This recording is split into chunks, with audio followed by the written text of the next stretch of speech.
Waiting to see what happens to the supplemental disaster bill stalled in the U.S. Senate. Leaders argue whether different regions should be addressed separately. RFD-TV's Sarah Mock reports. The Ag Secretary continues to call on Congress to send more aid to the Midwest. We're ready to implement this. We just need Congress to give us the appropriation and authority over a supplemental disaster. As you know, these type of disasters are beyond the scope of the safety net of the Farm Bill. Though farm state senators agree, political complications, plus another storm and likely more flooding on the horizon, makes moving forward difficult. What the Corps is telling us is the worst may be yet to come. But you can't get a disaster bill tacked onto that this quickly until the extent of that can be determined. But some leaders are challenging whether the Midwest actually needs more funding.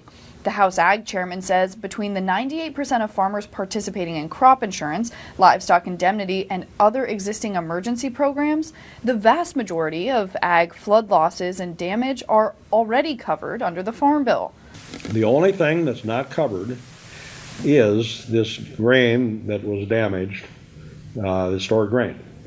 And we have more grain being stored now than we've ever had because of low prices and because of these tariffs. Peterson says he supports a one-time grant to help farmers with grain losses, plus more funds for emergency conservation and watershed protection programs. But getting the $3 billion the House approved to help southern farmers who lost generational crops like pecans and peaches, which are generally not eligible for Farm Bill crop insurance, is the more pressing priority. In the South, you got a lot of people going to go out of business because there's no help for them, and they're supposed to be planting right now. And you're going to see a lot of farmers put out of business. We should move the southern thing by itself. And if we're going to go to do something about stored grain, do that separately. But as both Peterson and Ranking Member Mike Conaway note, the decision is now for the Senate to make.